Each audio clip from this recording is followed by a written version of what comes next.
Hi kids and everyone joining us.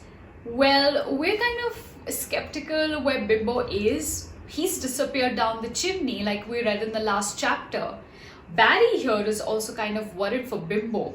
So should we read straight into it and see what's going on with Bimbo? Is he lost? Is he stuck in the chimney? Will he come out? Let's find out.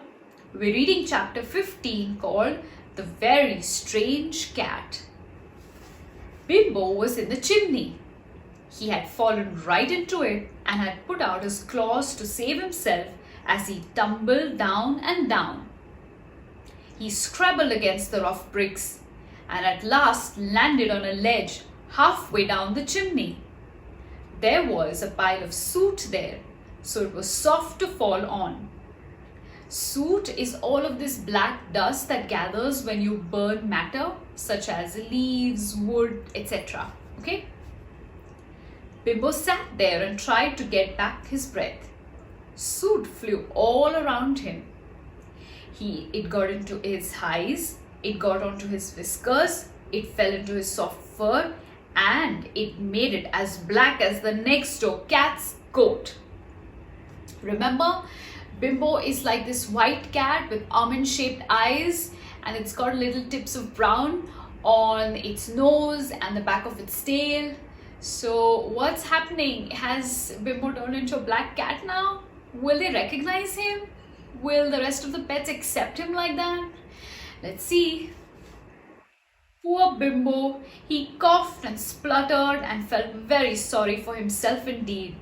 He sat on the ledge for a little while trying to get used to the darkness around him. Boy, it must be really dark in a chimney, isn't it? The chimney he was in led down to the cook's bedroom, and there was no fire in it at that moment, which was very lucky for Bimbo. That's a good thing. Bimbo looked up. Which was the best way to get out? To go up or to go down? He didn't really know. Well, I came down from the top, so perhaps I'd better try to get back there, thought the kitten at last. I know my way when I get onto the roof, but goodness knows where this chimney leads to down there. It looks so dark and so narrow. So he tried to climb upwards, but the chimney was very steep, and as fast as he climbed up, he fell back. Soot flew all around him and made him cough. Oh, poor Bimbo is always getting into trouble for all of his adventures. He sat on the ledge again and blinked his sooty eyes. He peered downwards. Well, I'll have to go down, he thought. There's no other way. Here goes. And down he went, head first, scrabble, scrabble, scratch, scratch, scratch. He fell right down to the fireplace in the cook's room. The cook was there, doing her hair and putting on a clean apron. When she heard the noise in the chimney, she looked around at the fireplace in amazement. Whatever could be happening? Bimbo appeared. He was perfectly black from whiskers to tail. He opened his mouth and yowled pitifully, for he was very sorry for himself. What is it? It's a nasty little black imp, cried the cook, and she tore out of her bedroom as fast as she could go. Bimbo ran after her, for he wanted to go down to the warm kitchen. Looks like the cook didn't recognize Bimbo at all. It's me! It's me! It's after me! It's after me! Cried the cook, and she rushed downstairs at top speed. She ran into the kitchen and slammed the door. Bimbo was left outside feeling very sad. He wandered up to the kitchen passage and soon came to where Topsy was sitting down, finishing the licking she was giving her paws. The puppy looked up and saw what looked like a black cat creeping slowly towards her. Topsy jumped up at once and barked loudly. Woof! What are you doing here? You don't belong here. Go away, strange cat, go away. The strange cat came closer. Topsy woofed madly and sprang at it. The cat turned in fright and flew down the passage to the garden, with Topsy after it. The cat jumped over the wall and Topsy trotted back to the nursery, very pleased with herself. That will teach strange cats to come creeping into our house, she thought, and curled herself up in her basket to have a sleep. Oh, poor Bimbo, nobody seems to be recognizing him at all, not even his best friend Topsy. What's going to happen now? Poor Bimbo, he sat in the garden over the wall and felt very miserable. After a while, he decided to go back to his own house. He thought it was very, very unkind of Topsy to have chased him like that. He jumped back over the wall. He crept quietly round the corner of the house and went in at the garden door. Bobs and Cozy were just trotting along together and they saw him at once. "Who's that?" cried Cozy. "What a horrible looking cat! Chase him, Bobs, chase him!" "Woof!" barked Bobs in his loudest voice and tried to pounce on poor Bimbo. Bimbo gave a loud yowl and fled away. Bobs ran after him and Bimbo went up a tree. "Woof! Woof!" barked Bobs at the foot. "Horrid, ugly, strange cat, stay up there in the tree. I'll bite you if you come down." "Oh, don't be so unkind," mewed Bimbo. "I'm your friend Bimbo. Stop barking and listen to me." But every time that Bimbo tried to explain who he was, Bobs barked all the more loudly and simply wouldn't listen. In the end, Bimbo curled himself up on a branch and tried to make himself comfortable there, but he couldn't. So he stood up and shook himself, and a shower of soot fell down and made Bob stare in surprise.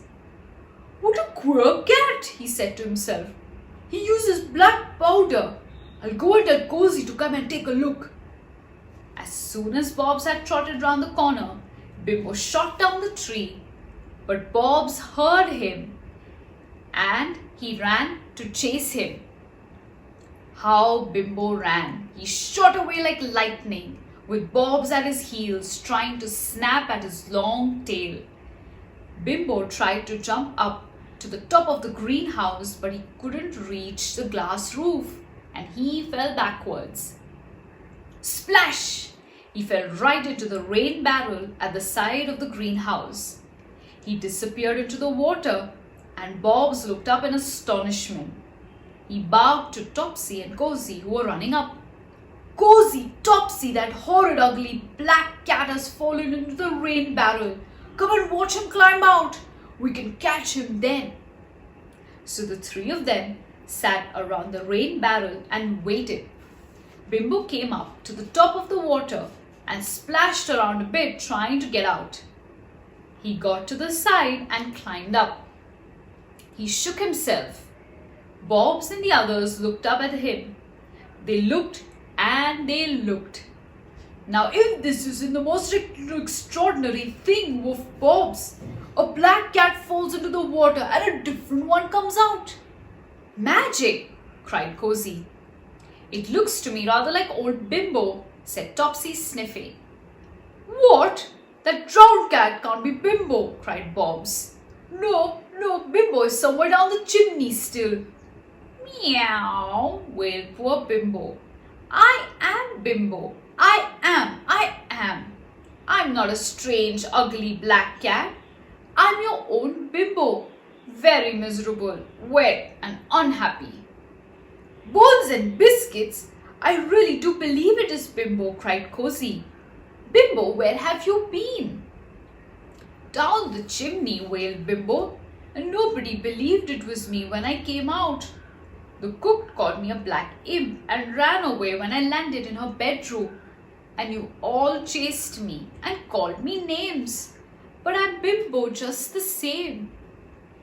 "He must have been black with soot," said Bobs, "and that's why we didn't know him. What a good thing you fell into the water, Bimbo, and got the black soot washed off, or we might have never known it was you.